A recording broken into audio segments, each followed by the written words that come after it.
Aduh, Mam, aduh. Ay. Aduh. Aduh, Om Herman. Om Herman. Aduh. Aduh, Om Herman.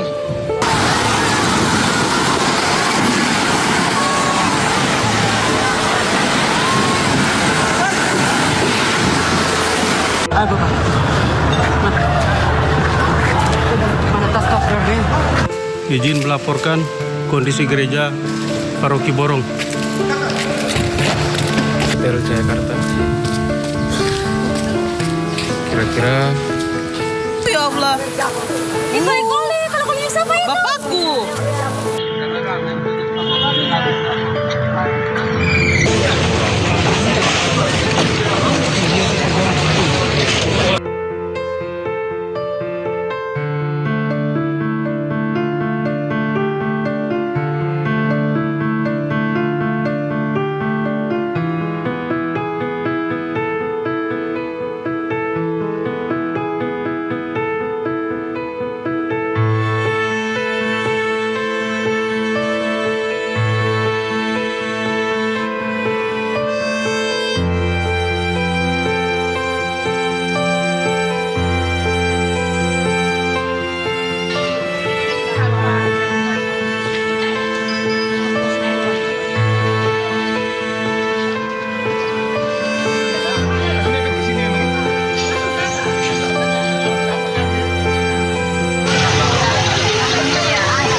Memasuki hari kedua pelaksanaan operasi pencarian dan pertolongan pasca gempa yang mengguncang kawasan Timur Laut Embai, Nagekeo, Nusa Tenggara Timur, Tim SAR gabungan memperluas pencarian dan pertolongan. Personel dengan alat utama SAR dikerahkan ke sejumlah titik yang menjadi prioritas operasi. Akses menuju sejumlah wilayah terdampak yang sebelumnya sempat terhambat akibat longsor mulai dapat dilalui petugas. Dengan terbukanya akses ini, pencarian dapat kembali diperluas untuk menjangkau wilayah-wilayah yang membutuhkan pertolongan. Tim SAR terus melakukan penyisiran dan pendataan di lapangan, sekaligus memperkuat koordinasi dengan unsur terkait untuk memastikan seluruh wilayah terdampak dapat terjangkau. Hingga kini tercatat 112 orang terdampak gempa, terdiri atas 48 orang meninggal dunia dan 64 orang menderita luka berat dan ringan.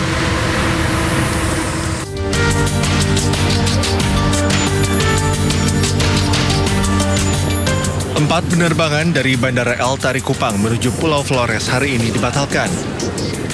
Rute penerbangan yang dibatalkan terdiri yaitu 2 penerbangan menuju ND, 1 penerbangan menuju Ruteng, dan 1 penerbangan lainnya menuju Bajawa. Pembatalan penerbangan ini membuat sejumlah penumpang harus menjadwalkan kembali perjalanan mereka. Saya hari ini mau ke Ruteng, tapi pesawatnya dibatalkan karena alasan cuaca buruk.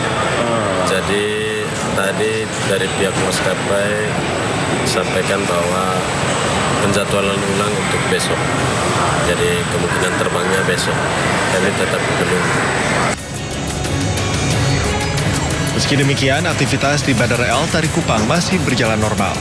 Bandara pun tetap digunakan untuk melayani penerbangan ke wilayah yang tidak terdampak. Dari Kupang, Nusa Tenggara Timur, Eman Suni, iNews melaporkan.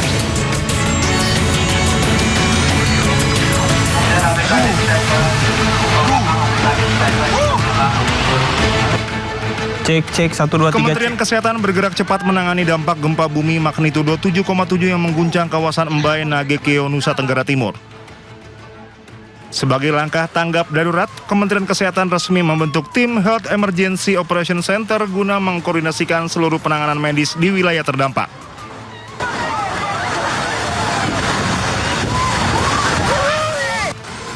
Menteri Kesehatan Budi Gunadi Sadikin mengungkapkan keputusan tersebut diambil usai dirinya memimpin rapat koordinasi secara virtual bersama pemangku kepentingan kesehatan setempat pada malam setelah bencana terjadi. Tim ini memiliki serangkaian tugas krusial dalam respon awal pasca bencana, yakni mengidentifikasi para korban secara cepat dan mengidentifikasi kerusakan fasilitas kesehatan di lokasi bencana. Selain pendataan korban dan infrastruktur, tim ini bertugas memetakan serta menyiapkan kebutuhan tenaga kesehatan. Meski ketersediaan nakes lokal terdaftar cukup, Kemenkes mengantisipasi kemungkinan para petugas medis tempat turut menjadi korban gempa. Keputusannya, kita membentuk Health Emergency Operation Center. Dibentuk tadi malam, pusatnya sudah, provinsi juga sudah tadi malam, dan di kabupaten kota sudah. Tugasnya dia apa? Tugasnya yang pertama, mengidentifikasi korban-korban yang ada dengan cepat, ya, supaya tiap hari 2 kali sehari kita bisa tahu update-nya. Yang nomor 2, mengidentifikasi fasilitas kesehatan yang rusak. Kemenkes juga telah menerjunkan emergency medical team ke NTT untuk memetakan titik-titik kebutuhan bantuan sebelum menerjunkan para relawan medis secara masif. Tim Liputan Anyus melaporkan.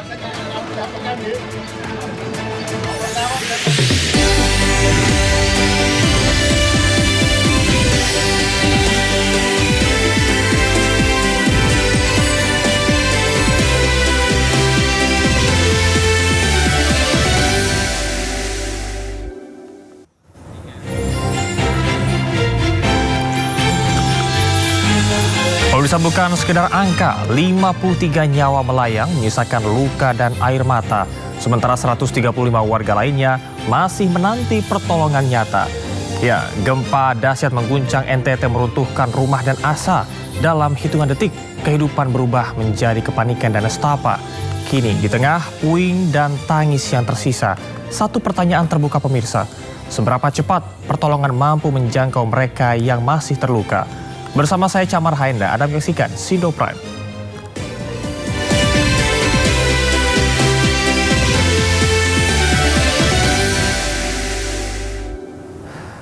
Pemirsa, jumlah korban jiwa akibat bencana gempa magnitudo 7,7 di wilayah NTT masih terus bertambah. Hingga malam ini total korban jiwa berjumlah 53 orang.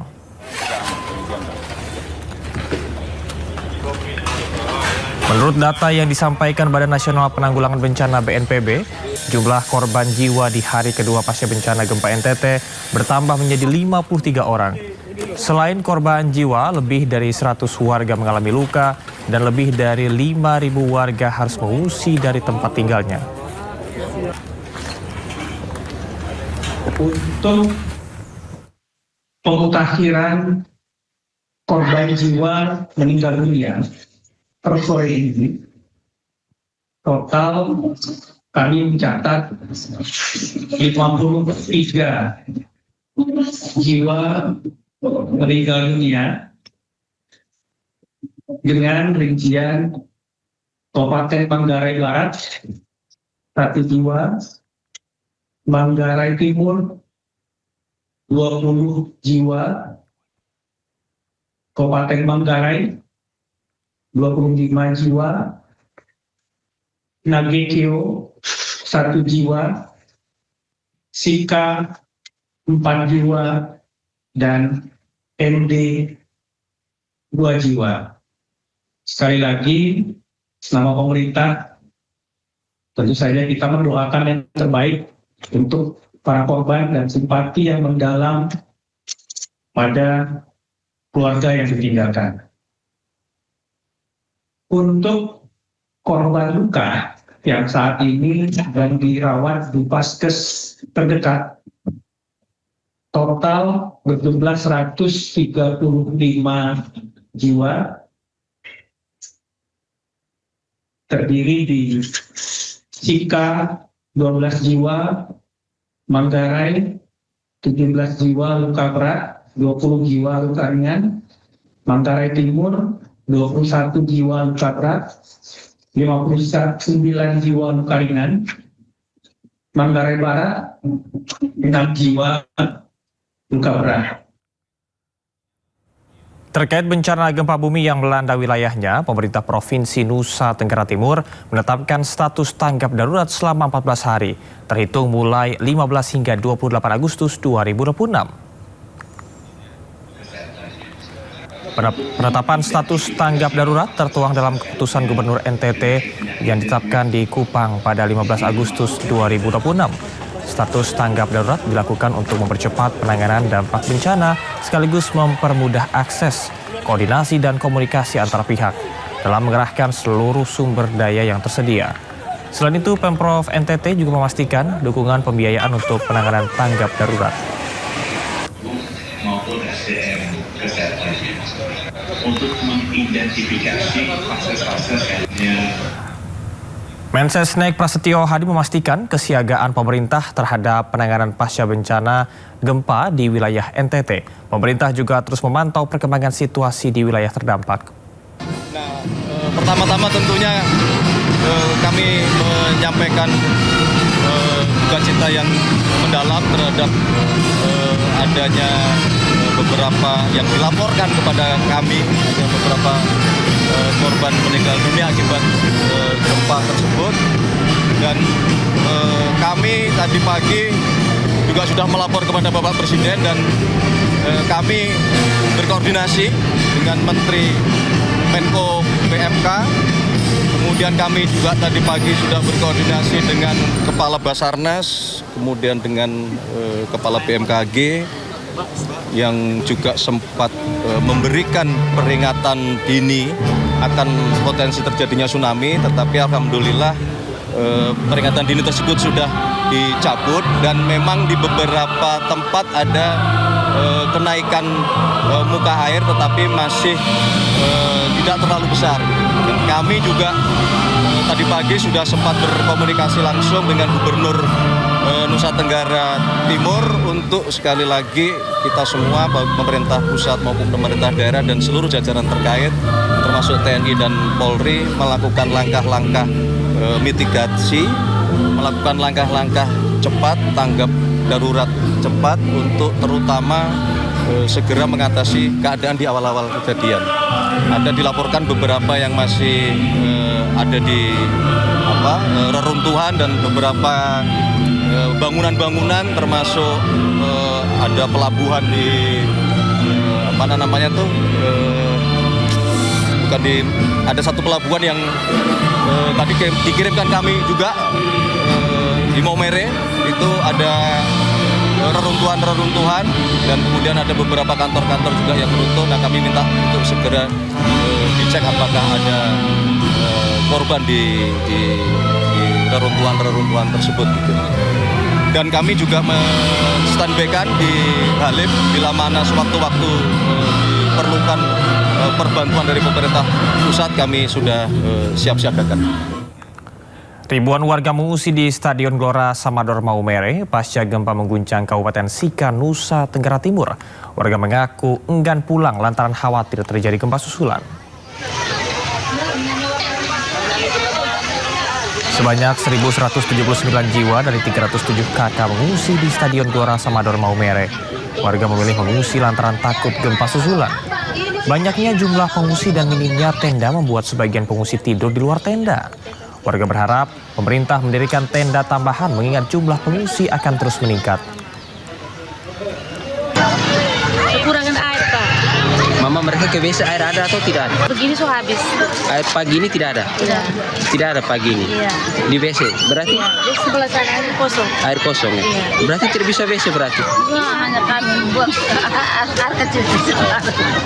Jadi memang air di WC tidak ada ya? Tidak ada. Kalau makan minumnya? Itu. Makan minum pagi ini kami belum sarapan. Menteri Koordinator Bidang Pembangunan Manusia dan Kebudayaan Pratikno memimpin rapat koordinasi penanganan bencana gempa bumi Flores, Nusa Tenggara Timur pada hari Minggu. Itu ada di tenda-tenda. Rapat koordinasi digelar di Labuan Bajo, Kabupaten Manggarai Barat, NTT, dan dihadiri sejumlah menteri serta pejabat terkait.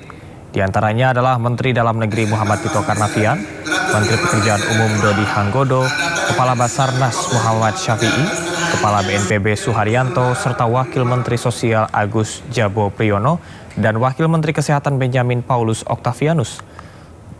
Rapat juga dihadiri Pangdam 9 Udayana Maijen TNI Pik Budianto, Kapolda NTT Irjen Pol Rudi Darmako, Gubernur NTT Emmanuel Melkiades Lakalena, Ketua DPRD NTT Emilia Julia Nomleni, serta sejumlah pimpinan BUMN. Di antaranya adalah Direktur Utama PLN Darmawan Prasojo, Direktur Telkom Dian Siswarini, dan Direktur Pertamina Simon Aloysius Mantiri.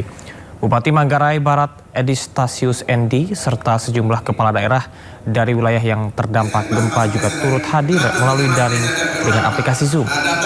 Dalam rapat, para pejabat memaparkan kondisi terkini pasca gempa, dampak bencana, kondisi korban, serta langkah penanganan dan pemulihan yang akan dilakukan. Seusai rapat, para menteri dan pejabat terkait akan meninjau langsung sejumlah wilayah terdampak gempa di Flores. Mereka akan berpincar ke sejumlah daerah untuk melihat kondisi di lapangan, sekaligus memastikan penanganan terhadap masyarakat terdampak berjalan.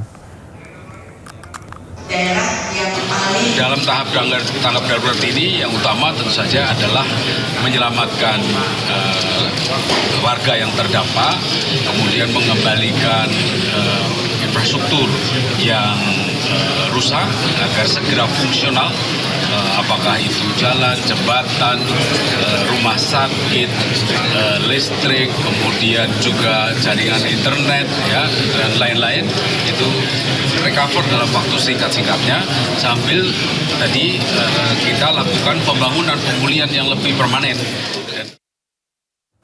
Pemerintah terus menyalurkan bantuan kemanusiaan ke wilayah Flores, Nusa Tenggara Timur. Tahap pertama, pengiriman bantuan logistik sebanyak 275 ton.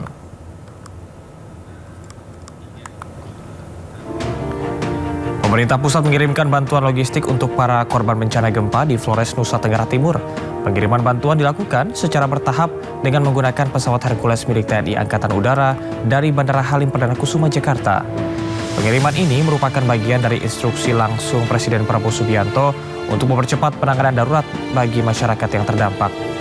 Proses distribusi logistik darurat ini pun dipusatkan pada titik-titik krusial di Flores, termasuk Kabupaten Sika, Maumere, dan Manggarai.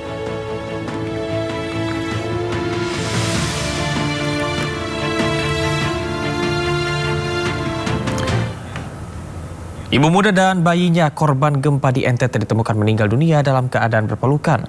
Sambil menahan pilu, warga bahu-membahu mengevakuasi keduanya.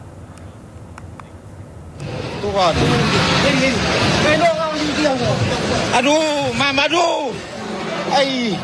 Kisah pilu dari Flores, Nusa Tenggara Timur. Sabtu pagi, gempa berkekuatan magnitudo 7,7 meluluh-lantakkan NTT dalam sekejap. Hingga Sabtu malam, 47 warga dinyatakan meninggal dunia.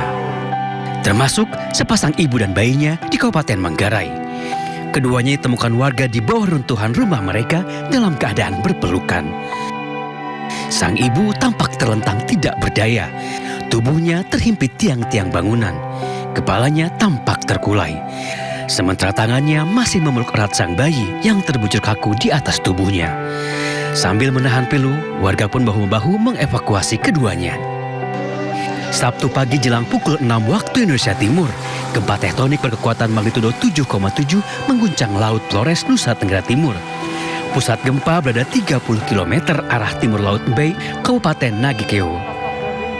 Seketika warga pun panik, pelarian menyelamatkan diri. Dalam hitungan detik, bangunan dan rumah warga rata dengan tanah. Hingga Sabtu malam, 47 warga dinyatakan meninggal dunia. 2.000 lebih warga menyelamatkan diri. Tim Liputan iNews melaporkan. Tim gabungan beserta TNI Polri evakuasi satu korban tertimpa reruntuhan ruang tunggu pelabuhan Lorensei, Maumere akibat gempa 7,7 magnitudo. Kapolda NTT menegaskan akan bergerak cepat dan responsif untuk keselamatan masyarakat.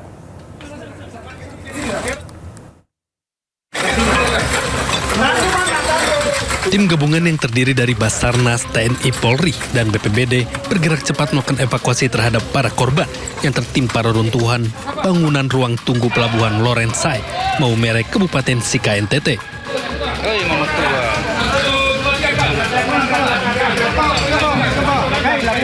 Insiden ambruknya atap dan tembok bangunan tersebut terjadi mendadak saat area ruang tunggu dipadati oleh para penumpang dan warga.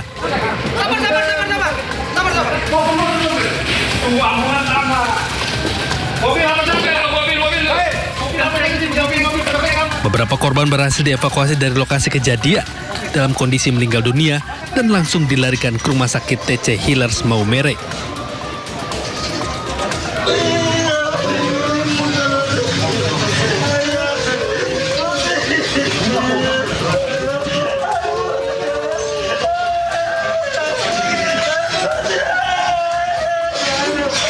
Kapolda NTT Irjen Pol Rudi Darmoko menegaskan seluruh unsur terkait terus bergerak cepat dan responsif dengan mengutamakan keselamatan masyarakat.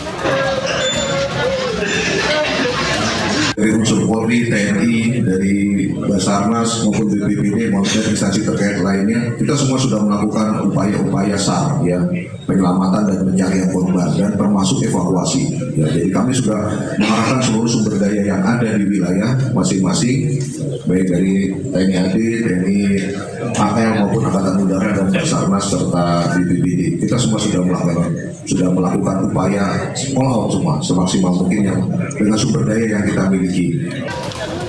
Hingga saat ini, tim gabungan masih berada di lokasi untuk mengamankan area pelabuhan. Tim Liputan iNews melaporkan. Polri mengirimkan bantuan kemanusiaan untuk masyarakat terdampak bencana alam di Nusa Tenggara Timur. Bantuan terdiri dari tenda putih hingga pangan. Bantuan dikirim melalui Mako Polisi Udara Pondok Cabe, Tangerang Selatan. Bantuan terdiri dari aneka jenis tenda dan 10 unit wontek atau wifi. Polri juga mengirimkan 648 pack makanan cepat saji dengan total berat mencapai 259 kg. Bantuan disalurkan ke sejumlah lokasi terdampak, terutama di wilayah Sika, Manggarai, dan Manggarai Timur.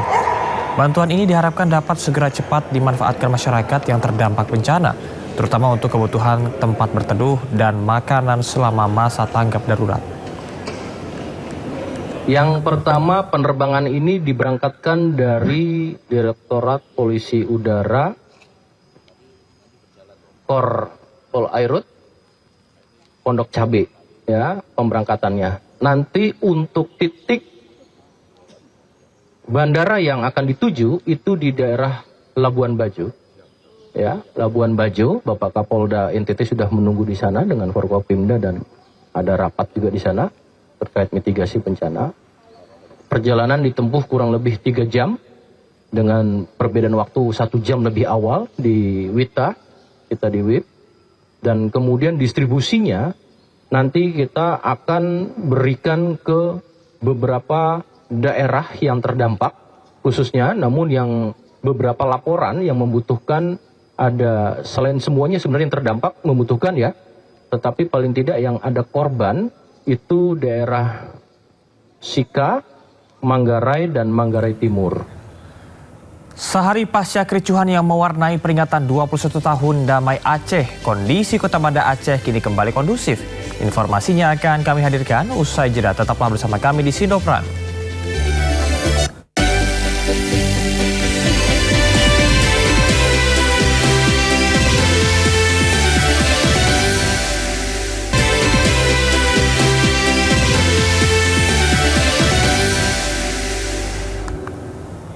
Satu hari lagi, langit Jakarta bakal semarak oleh atraksi puluhan pesawat canggih TNI Angkatan Udara memperingati Hari Ulang Tahun Republik Indonesia ke-81.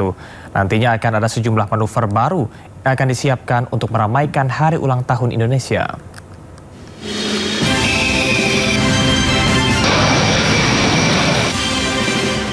Atraksi udara puluhan pesawat canggih milik Republik Indonesia menjadi momen yang ditunggu-tunggu saat peringatan kemerdekaan RI di Istana Merdeka. Dan tahun ini, di usia ke-81, TNI Angkatan Udara kembali memamerkan alutsista kebanggaan di langit Jakarta. Sejumlah persiapan terus dimatangkan melalui sejumlah gladi di landasan udara Halim Perdana Kusuma. Nantinya di HUT ke-81 RI, sejumlah atraksi flypass hingga akrobatik udara akan disuguhkan. Puluhan penerbang TNI terlatih akan ikut terlibat dalam manuver pesawat membentuk formasi khusus di udara. Nantinya sebanyak 81 alutsista udara terlibat dalam atraksi flypass HUT ke-81 RI, termasuk penampilan perdana jet tempur terbaru Dassault Rafale.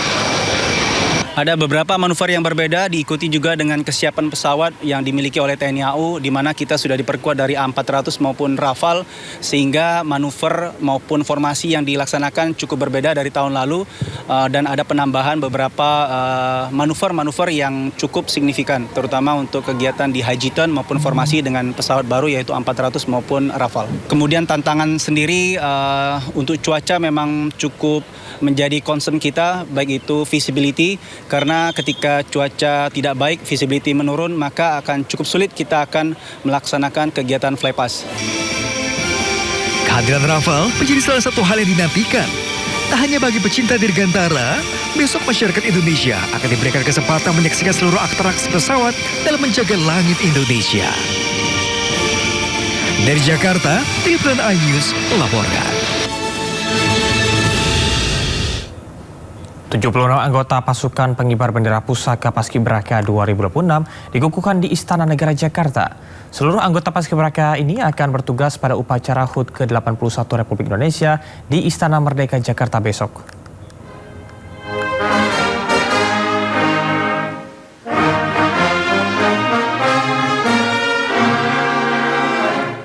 Pengukuhan 76 anggota Paskibraka diawali dengan pelantunan lagu Indonesia Raya dan mengheningkan cipta.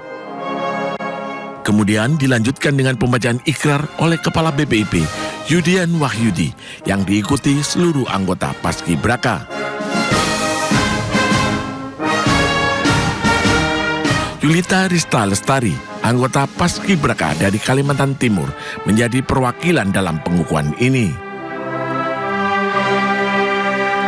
Julita memegang bendera merah putih ditaruh di dada kanan selama membacakan ikrar. Adik-adik calon pasukan pengibar bendera pusaka tingkat pusat. Aku mengaku. Bertumpah darah satu. Bertumpah darah satu. Tanah air Indonesia. Tanah air Indonesia. Hadir dalam pengukuhan Mensesnek Prasetyo Hadi, Menko Polkam Jamari Kaniagu, Mendiktek Saintek Brian Juliarto, dan Seskap Teddy Indra Wijaya. Hadir juga Panglima TNI Jenderal Agus Subianto, Kapolri Jenderal Listio Sigit Prabowo, Wakil Panglima TNI Jenderal Tandi Budi Revita, serta jajaran pimpinan BPIP. Sebagai tanda pengukuhan Paskibraka, Gibran secara simbolis menyematkan lencana merah putih Garuda dan pemasangan kendit kepada pemimpin upacara. Pengukuhan selesai dan diakhiri dengan ucapan selamat dari seluruh pihak yang hadir kepada 76 anggota Paskibraka.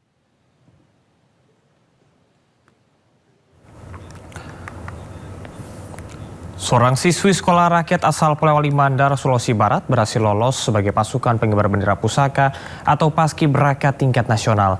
Ismi Ulfaida menjadi satu-satunya anggota Paskibraka nasional yang berasal dari sekolah rakyat.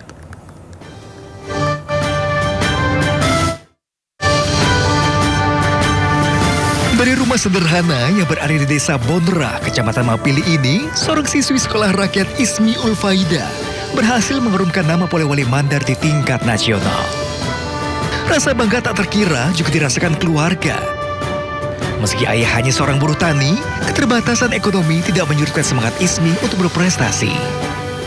Dengan prestasi ini, baik Ismi dan kedua orang tua kini memiliki tekad semakin kuat untuk menggapai cita-cita menjadi seorang polwan. Nggak tahu itu perasaanku, bagaimana senang rasanya. Nggak tahu itu perasaanku. Terus bangga juga Bu? Bangga sekali Kak, terharu. Sering Kak itu menangis tapi bagaimana itu perasaanku. Karena tidak pernah disangka-sangka sebelumnya. Iya, tidak pernah sangka-sangka begini anakku. Satu jiwa, satu rasa kuasa. Bersama 75 siswa terpilih lainnya yang tergabung dalam Paskibraka nasional, Ismi akan menampilkan langkah tegap dan formasi yang begitu presisi dalam mengibarkan bendera merah putih di Istana Merdeka. Sebetulnya saya juga nggak nyangka Kak, karena bisa sampai di tingkat nasional, karena saya cuma targetnya provinsi, lulus tingkat kabupaten ke tingkat provinsi, dilanjut dengan verifikasi tingkat pusat. Dengan alhamdulillah saya lulus sampai di tingkat pusat. Biasa kurang konsentrasi Kak kalau latihan. Biasa tidak fokus karena kan orang rumah. Cuma nangis di kamar Kak. Biasa. Tenangin diri, ingat wajah orang tua. Ismi masuk sekolah rakyat pada September 2025. Dari sekolah yang diperuntukkan bagi anak-anak untuk keluarga sederhana, Ismi Ulfaida membuktikan bahwa kesempatan itu nyata. Kerja keras, doa orang tua, dan ketekunan mampu membawanya hingga berdiri barisan yang akan mengibarkan sang saka merah putih. Tim Liputan iNews melaporkan. Kawasan wisata Monas terus berbenah untuk menyambut sekaligus merayakan Hari Ulang Tahun Republik Indonesia.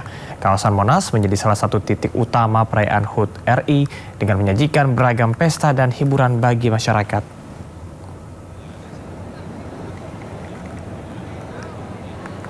Persiapan kawasan wisata Monas sebagai salah satu titik utama pesta rakyat HUT RI yang ke-81, sejumlah persiapan terus dikebut.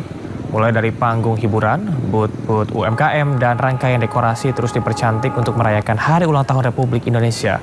Selain itu, beragam kegiatan juga rencananya akan diselenggarakan di kawasan Monas, mulai dari perlombaan khas 17-an, permainan anak, panggung hiburan, hingga pertunjukan drone dan pesta kembang api.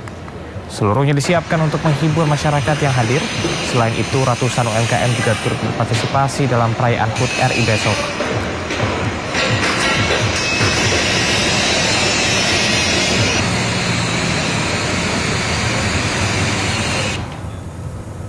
Hari Ulang Tahun Republik Indonesia identik dengan beragam atribut merah putih, termasuk bendera.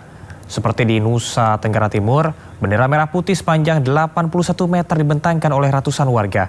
Sementara di Bandung, Jawa Barat, bendera merah putih sepanjang 60 meter menghiasi pemukiman warga.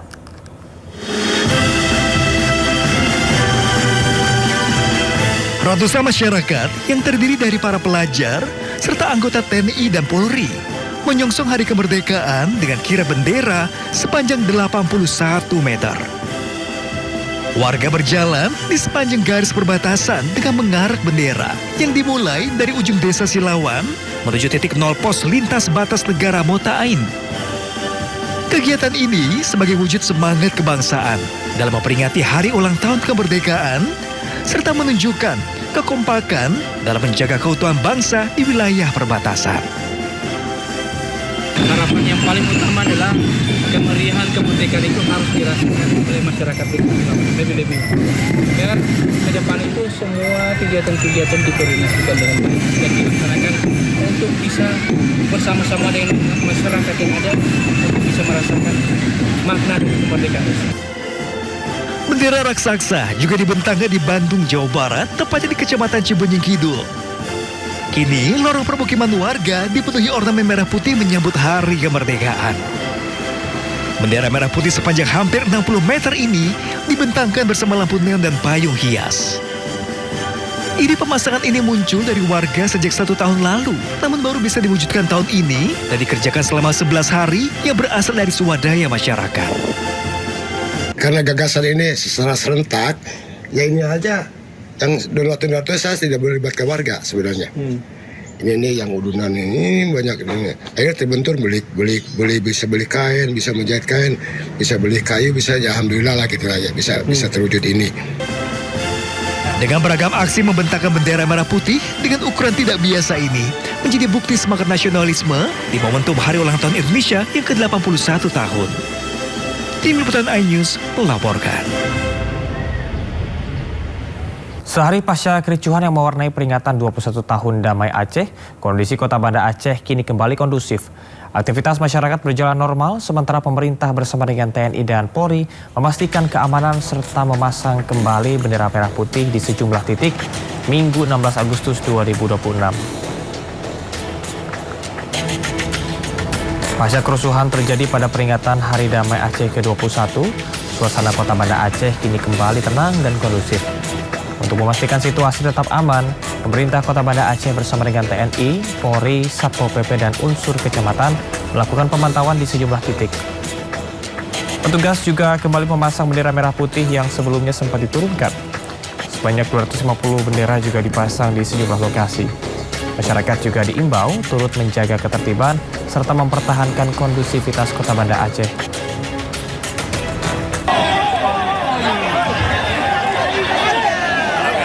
Kita lihat ini suasananya sudah sangat kondusif dan sudah aman. Kepada warga kota kita minta beraktivitas seperti biasa. Hari ini masyarakat sudah mulai beraktivitas dan berolahraga juga melaksanakan aktivitas perayaan HUT RI yang ke-81. Sebelumnya peringatan 21 tahun perdamaian Aceh di kawasan Masjid Raya Baitur Rahman Banda Aceh Sabtu pagi kemarin berakhir ricuh. Dalam peringatan tersebut masyarakat Aceh mengikuti doa tolak bala dan zikir bersama.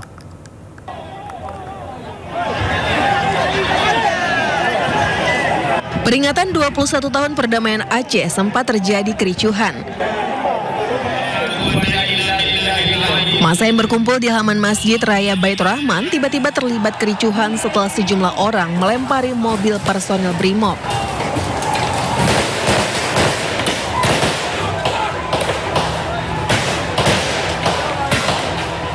Polisi berupaya mengendalikan situasi dengan menembakkan gas air mata untuk membubarkan kerumunan.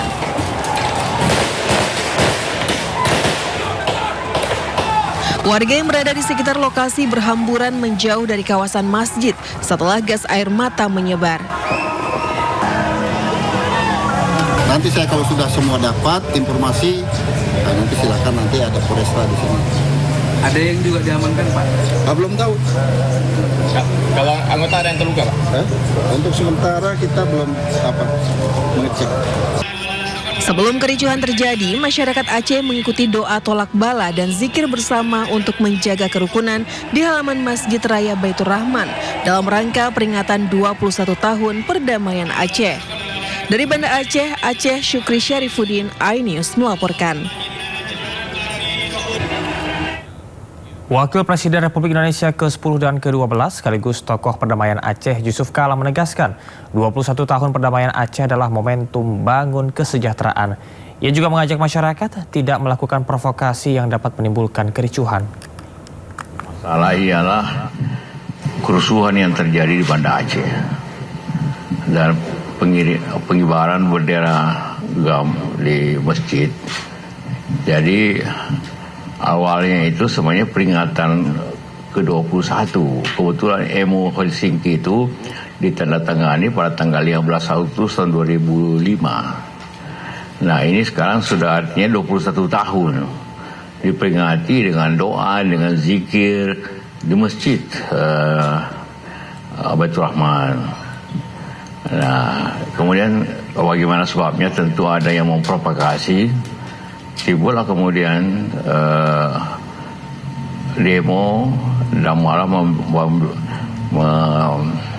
mengganti bendera itu ke bendera merah putih yang disebarkan karena juga dalam rangka peringatan 17 Agustus di sana. Keamanan polisi dan TNI tentu menolak atau berusaha tidak terjadi kerusuhan dan apalagi pengibaran bendera. Akan terjadi konflik. Sebabnya kembali lagi kan muncul sebenarnya para pemimpin di sana, masyarakat sangat senang sekali, pasti menikmati perdamaian itu. Namun mungkin ada masyarakat yang kurang puas, tidak mendapat kesempatan atau apa, sehingga menimbulkannya. Juga terjadi suatu semacam perpecahan atau ketidaksenangan kepada pimpinan-pimpinan ex-GAM. Sehingga menimbulkan justru bukan mendemo pemerintah pusat, tidak, dia mendemo antar pimpinan ex-GAM di sana. Jadi ini ada ekspresi sebenarnya antara ketidaksenangan dan juga keinginan yang masih ada kelompok-kelompok walaupun kecil tapi dapat memprovokasi masyarakat di sana. Tapi tokoh-tokoh masyarakat, kebetulan sekali pimpinan tertinggi di Aceh itu Mualim Muzakir Manaf, gubernur, tidak berada di Banda Aceh, ada di Kuala Lumpur karena untuk pengobatan.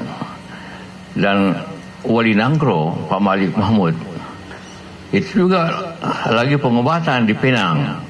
Jadi hampir tidak ada pimpinan, hanya wakil gubernur dan tentu pihak kepolisian. Jadi pimpinan yang Banda Aceh pada saat ini, mereka justru sangat memproteslah soal masalah di Aceh yang dilakukan oleh ini. Untuk sebagai gambaran, selama 20 tahun itu pimpinan gubernur di Aceh itu semuanya dilakukan oleh tokoh-tokoh yang kebetulan mantan GAM dipilih oleh masyarakat. Ya, sebenarnya oke. Baik kepada Dr. Zaini, sekarang ini Mualim, dan sebelumnya gubernur yang pertama itu juga mantan GAM. Tapi karena itu pilihan masyarakat, tentu pemerintah menerimanya secara demokratis. Namun juga mungkin ada ketidakpuasan dalam hal ini, maka terjadilah tadi itu tiba-tiba saja kerusuhan itu. Walaupun menurut saya ada perencanaan, karena ada yang membawa bendera GAM memang ke sana. Namun demikian saya bicara beberapa tokoh masyarakat itu bukan tidak mewakili suara rakyat Aceh sebenarnya yang ingin damai. Karena rakyat Aceh selalu ingin damai dibanding dengan apa kejadian pada konflik itu. Jadi saya mengharapkan kepada masyarakat agar memahami bahwa perdamaian itu telah membawa kemajuan, telah membawa tentu ekonomi masyarakat berkembang baik, dan kebebasan, pendidikan, sosial telah jauh lebih baik dibanding sebelumnya. Ini hanya masalah justru ketidaksenangan kepada antar kelompok di sana itu. Pada statement-statement yang saya lihat tidak ada yang mengarah ke ketidaksenangan kepada pemerintah pusat, lebih ke ketidaksenangan kepada yang memimpin mereka sendiri. Hal itu yang terjadi. Tapi ekspresi itu sebenarnya selalu ada, tapi hanya sewaktu aja, sejenak satu hari setelah dikasih mengerti dan aparat bertindak keras. Cuma kebetulan ini masa terlibat banyak karena untuk memperingati hari perdamaian itu di sana. Jadi itu yang terjadi di Banda Aceh hari ini. Kita harapkan pertama mereka itu menyadari bahwa ini suatu masa di mana otonomi khusus telah diberlakukan dibanding dengan daerah lain. Itu hak-hak atau apa diperoleh, ada dana khusus, dana ekonomi khusus, ada semuanya di sana, dan hak-haknya jauh lebih baik dibanding dengan banyak daerah. Akibat konflik 30 tahun perlu segera kita merehabilitasi daerah itu sehingga ada dana khusus diberikan. Ada batasnya sebenarnya. Batasnya sebenarnya cuma 25 tahun, tapi ini karena masih kondisi masih perlu diperbaiki lagi, maka diperpanjang seperti itu oleh Presiden. Kalau masalah sekali lagi, masalah Banda Aceh ini lebih banyak unsur perbedaan pendapat internal, sehingga kita harapkan mereka mempunyai pandangan mengikuti langkah-langkah pemimpin Gubernur Wali Nanggro. Dan mudah-mudahan Gubernur Wali Nanggro segera kembali ke Banda Aceh untuk menyelesaikan masalah-masalah tersebut. Informasi menarik lainnya usai jeda, tetaplah bersama Sindo Prime.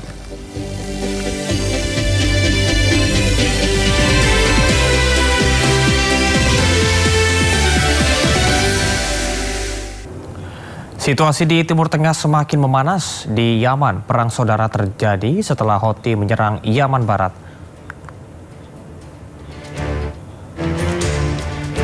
Pelabuhan Mocha di Yaman Barat Daya mengalami kerusakan parah setelah Houthi menembakkan 6 rudal balistik ke lokasi ini. Kapal-kapal yang bersandar di dermaga hangus terbakar. Angkatan bersenjata pemerintah Yaman mengecam serangan ini dan menegaskan tidak akan membiarkan Houthi menguasai fasilitas militer milik pemerintah. Juru bicara militer Houthi, Yahya Sari, klaim mereka menargetkan mobilisasi dan senjata milik musuh Saudi serta kapal perang milik tentara bayaran di daerah Mocha. Mocha dan juga pelabuhannya telah menghadapi serangan Houthi berulang kali dalam beberapa hari terakhir, menewaskan lebih dari 10 orang dan melukai puluhan lainnya.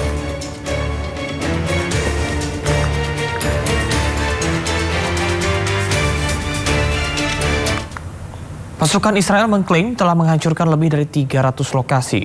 Mereka juga mengaku telah menemukan dan menghancurkan gudang senjata milik Hizbullah.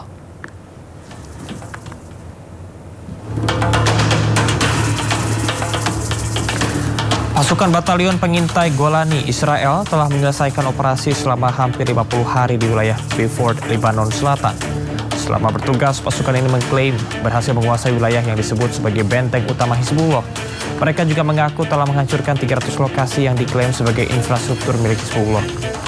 Infrastruktur ini termasuk diantaranya adalah gudang senjata dan fasilitas penyimpanan.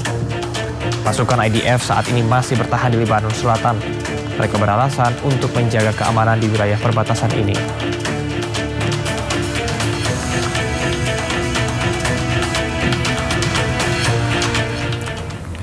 Serangan Israel ke Lebanon Selatan terus terjadi. Warga Lebanon pun terus meninggalkan rumah mereka untuk mengungsi ke wilayah yang lebih aman.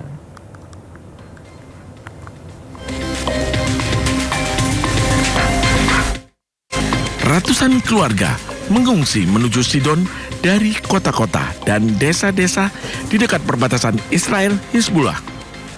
Mereka mengungsi setelah serangan udara Israel menewaskan 11 orang di distrik Nabatiyeh. Mereka terpaksa meninggalkan rumah mereka karena takut operasi militer Israel akan berlanjut. نازلين يا كبير يعني شو بدنا نعمل هذا العدو الصهيوني غدار شو بدنا نقول يعني الحمد لله على نعمة المقاومة نحن تاركين الجنوب هلا تاركينه للشباب لحتى يرتاحوا الشباب ويبلشوا بنوجه رسالة للمقاومين فوق ما ترحموهم ولبيك يا مقاومة. طيب تتوقع يعني ترجع تفلت الامور مثل قبل؟ هيدي مبينة علنا يعني نحن ما حنبقى باراضينا محتلة. لو بقينا واحد حنحررها. Kementerian Kesehatan Lebanon mengatakan jumlah korban tewas akibat serangan udara Israel pada hari Sabtu telah meningkat menjadi 11 orang. 7 orang tewas di Ansar dan 4 orang di Deir al-Zahrani. Serangan Israel juga melukai 19 lainnya.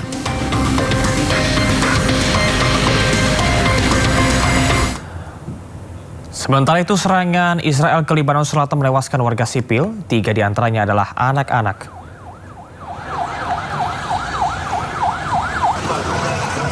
Serangan Israel ke kota Deir al-Zahrani di distrik Nabatiyeh, Lebanon Selatan menewaskan 4 orang, serangan juga melukai 17 warga lainnya.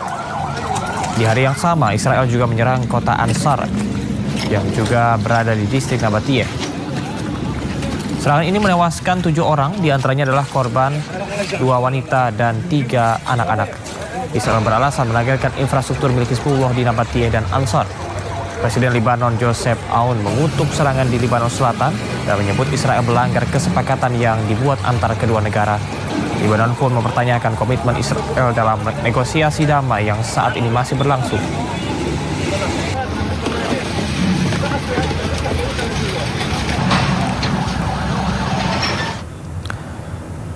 Pasukan Israel mengibarkan bendera di bangunan-bangunan bersejarah di Lebanon Selatan. Tak hanya itu, Israel juga mengibarkan bendera di rumah-rumah warga Lebanon yang hancur.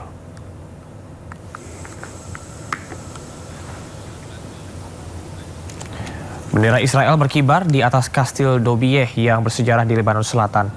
Bendera-bendera ini menghadap desa-desa perbatasan yang porak-poranda akibat serangan Israel. Dobiyeh adalah salah satu dari 5 benteng yang membentuk kawasan kastil Gunung Amel yang diresmikan oleh UNESCO dalam daftar warisan dunia.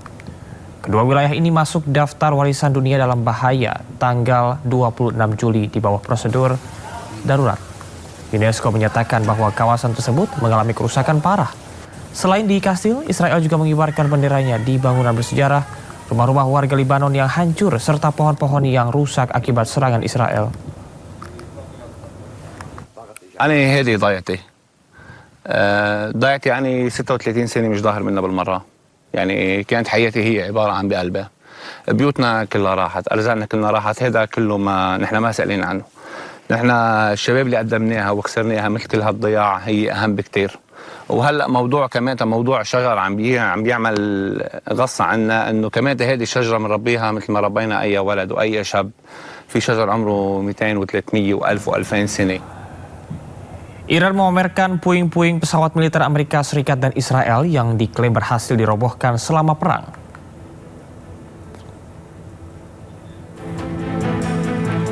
Iran memamerkan puing-puing drone Amerika Serikat dan Israel serta bagian dari pesawat tempur F-15 milik Angkatan Udara Amerika Serikat.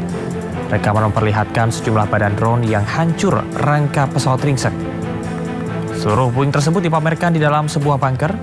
Korps Garda Revolusi Islam Iran atau IRGC mengklaim puing-puing tersebut berasal dari drone MQ-9 Reaper Amerika Serikat dan drone pengintai Hermes 2900 milik Israel. Sejumlah puing merupakan bagian dari pesawat tempur F-15 Angkatan Udara Amerika Serikat yang diklaim berhasil dijatuhkan selama pertempuran.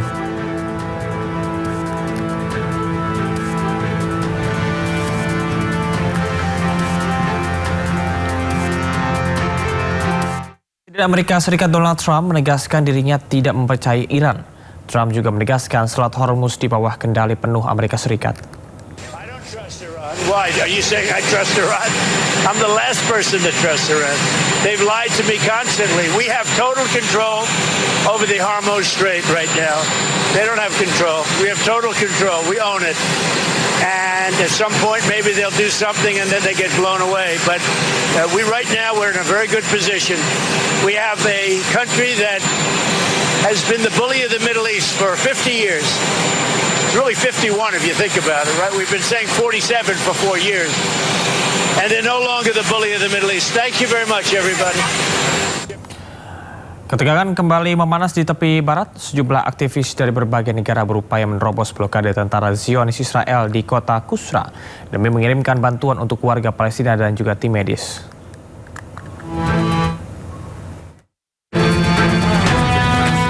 Para aktivis berjalan menuju sejumlah rumah yang disebut berada dalam pengepungan di kawasan Ras Al Ain, Kusra, tepi barat. Mereka membawa makanan dan air, serta membentangkan spanduk yang menyerukan penghentian kekerasan dan teror pemukim. Namun, aksi solidaritas ini terhenti saat para aktivis berhadapan dengan tentara Zionis Israel. Pasukan Israel berdiri di depan sebuah rumah sebelum mendorong para aktivis menjauh dari lokasi. Para aktivis menyebut warga di dalam rumah telah terjebak selama sekitar 1 pekan dan kesulitan memperoleh kebutuhan dasar. مش بس منعنا الاكل والمي حتى في طاقم طبي لمنعنا حتى يفوت اذا انتم شايفين هاي مش اول مره ولا اخر مره المستوطنين بيعتدوا على اهالي في القرى الفلسطينيه يعني اكثر من مره احنا اليوم جينا ندعم بس بدناش صوتنا يضل هون في كسرى بدنا صوتنا يوصل لاعلى مستويات وابعد الحدود حتى ما وراء البحار. Media Palestina melaporkan sekitar 15 warga termasuk 2 anak berada dalam kondisi kemanusiaan yang memprihatinkan. Militer Israel belum memberikan tanggapan atas insiden ini. Pemirsa, usai sudah Sindo Prime hari ini dan jangan lupa Anda bisa mendapatkan informasi terkini dan terbaru di kanal YouTube Sindo News dan di sindonews.com. Saya Camar Haenda. Sampai jumpa.